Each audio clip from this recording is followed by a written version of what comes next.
You mean to tell me you ain't know all the astrology houses had house rules? Like there are certain rules that you got to follow or you'll get kicked out of a house. And those rules are universal laws that you can use to manifest in that house properly, almost automatically. Nobody told y'all that? I knew there was going to be somebody who to take it literally, like kicked out of a house. No, it just means that whatever you're trying to manifest, and unless you use the rules, no matter how hard you try, you won't be able to manifest desires that come with that house. Oh, people didn't tell you that the houses came with desires as well? That you may need to look at the thing that you're desiring and seeing what house is in and what sign it's in is literally your blueprint on how to get whatever you want at your fingertips, because humans is actually a commandment that we shall not want, we shall have. Oh, I think I'm speaking too much.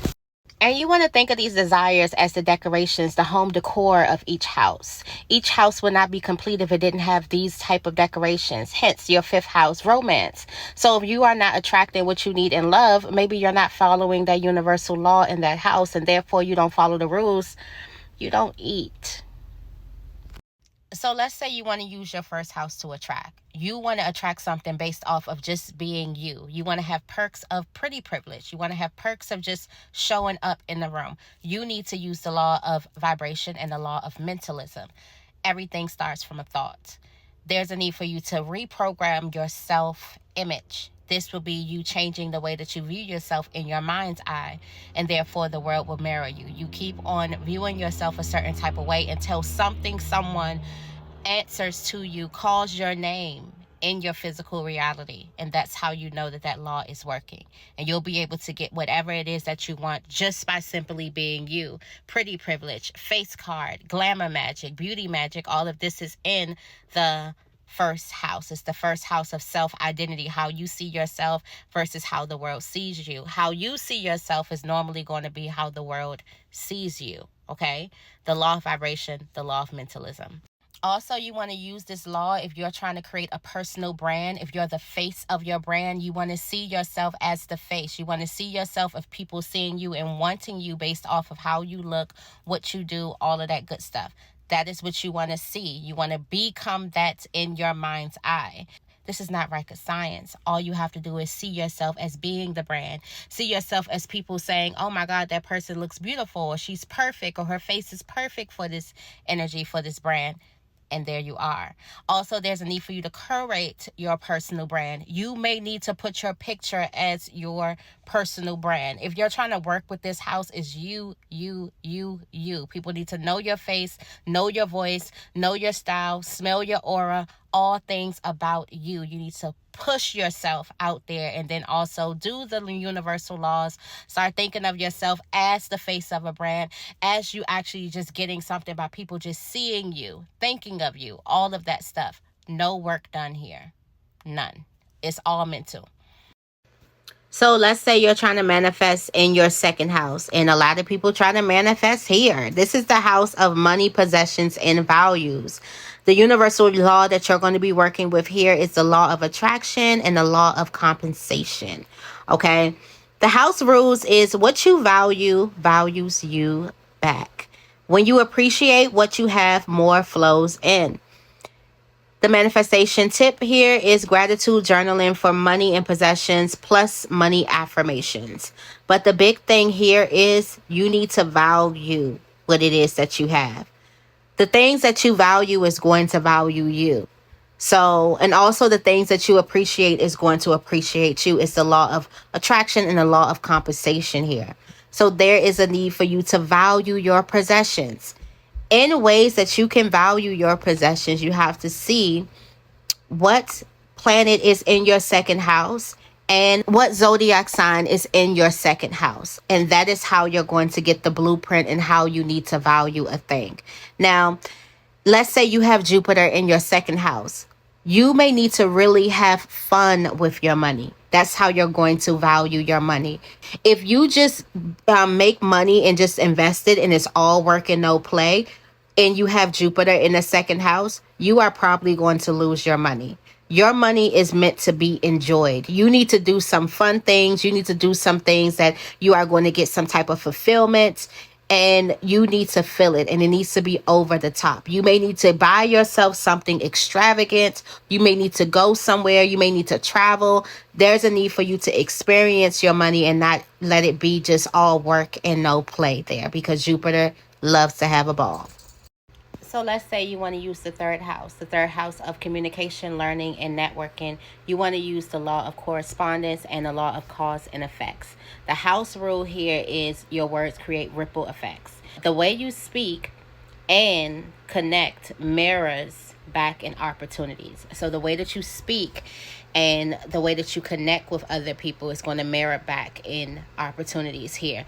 You want to speak abundance in conversations, and you want to share your visions with other people to magnetize support. So the way that you speak and the way that you have to connect and you have to speak. Again, you will want to see what planet you have in this house, and also what zodiac sign you have in this house, to show how you could be speaking, how you could be connecting with other people, what you may need to connect with in certain conversations. Let's say you have in your third house, let's say you have Cancer. When it's talking about home life, you need to talk about abundance when it comes to your home life a lot, especially with other people, when it comes to your family, things like that. You may also need to have these conversations with your family members, and you can possibly use that to your advantage to help, okay? Also with Mercury, it could be also with like sisters and things like that.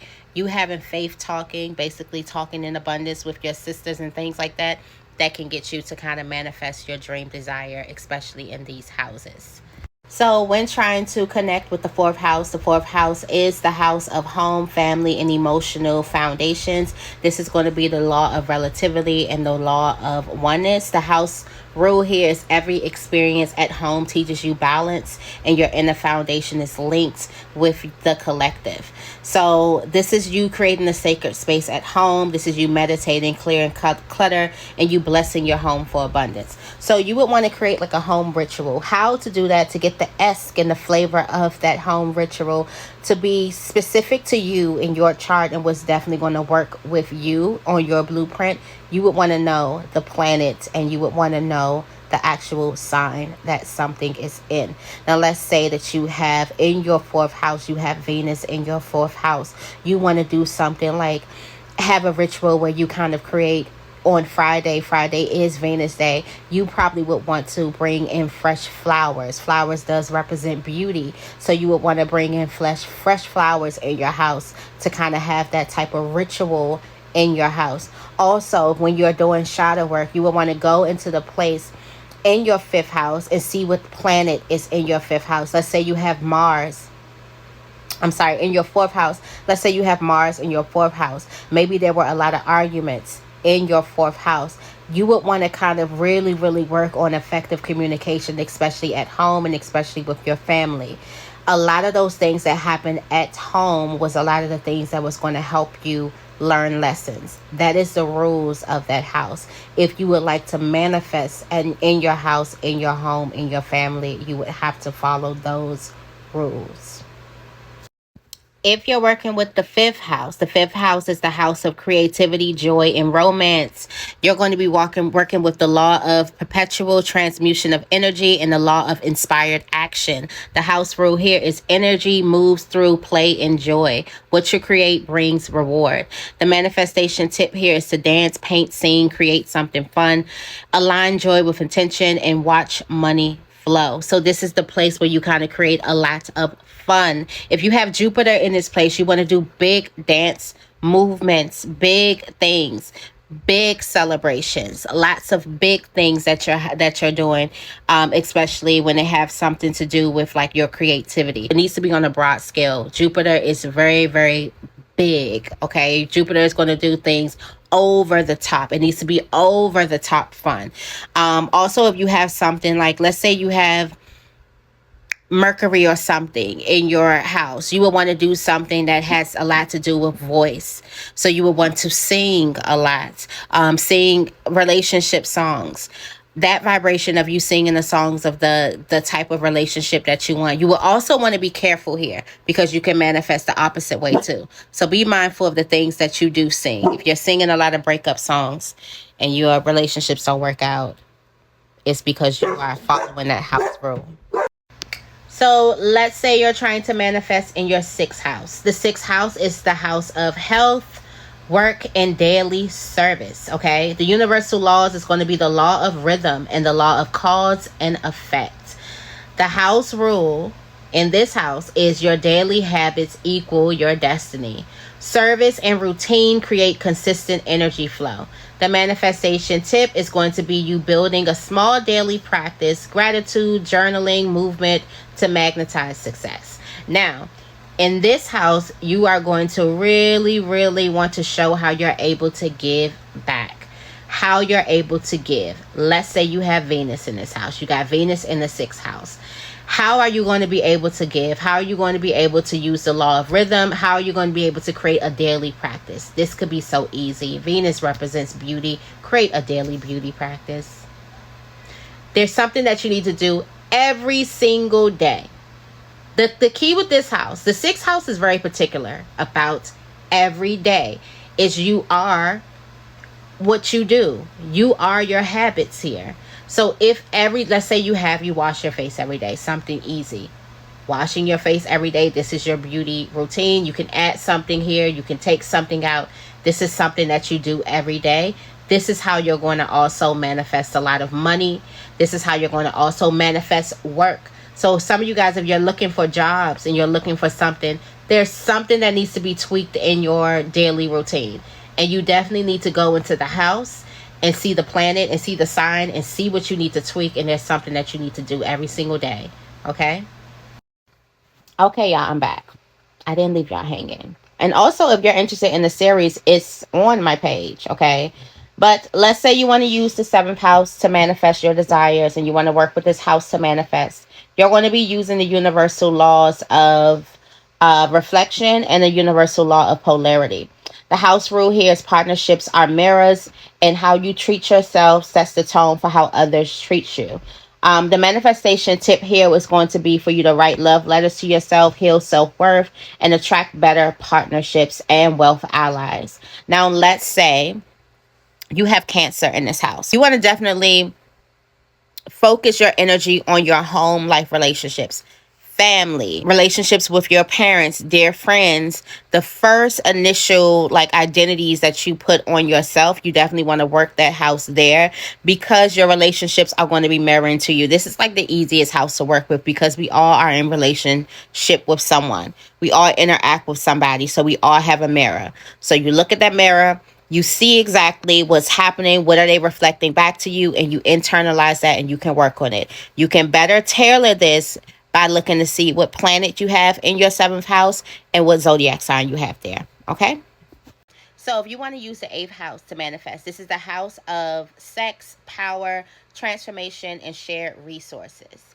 You're going to be working with the law of perpetual transmutation and the law of compensation, okay? The house rule here is what dies is reborn, and also transformation of energy leads to wealth and renewal. The manifestation tip here is releasing limiting beliefs, practicing forgiveness, rituals, or cord cutting, and this opens doors for abundance. So in this house, the essence of this house is for you to transmute energy. Energy cannot be destroyed. It only can be transferred. So you're going to take some energy that you have. Let's say you have some pent up energy against an ex that did you wrong. You are going to forgive that ex. You're going to do a cord cutting ritual, and you are going to forgive that ex. In return, since you release that energy, in return, you get abundance. So let's say you have Scorpio in this house. Scorpio, you're going to do a lot of shadow work. You don't know about shadow work? Because if you know me, you know. That's my area of expertise. But you want to do a lot of shadow work.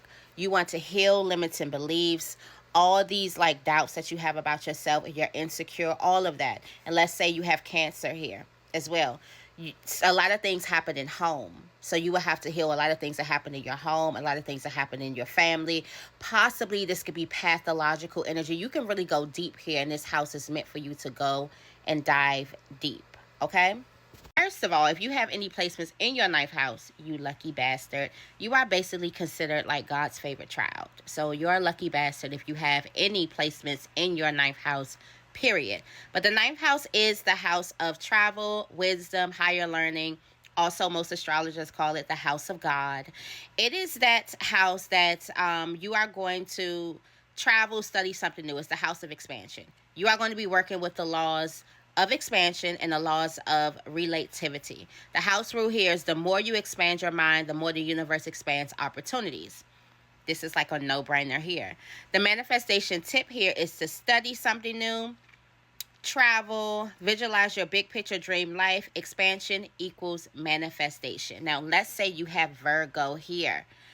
Virgo here is like perfection, because Virgo is the perfectionist. So your trips, your study, Virgo is a master like studier. I'm pretty sure if you have Virgo here, you take tests very, very well. And if you have like Mercury placements in your third house, like just come on now. And then if you have Mercury placements in your second house, like come on now, okay?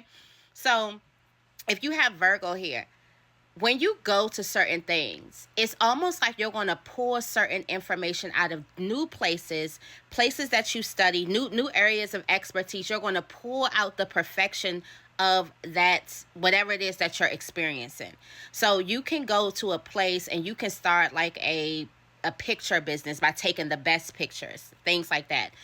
It's going to be important for you to expand. And I feel like Virgo already overthinks, so don't overthink it too much. Just do your thing, because Virgos are already perfectionists. You are already going to pull out the best. You pay attention to certain details, and you may need to study things. You may need to study abroad. You may need to read new books, because the things and the knowledge that you pull out, the normal eye, the regular eye is not going to see the things that you see.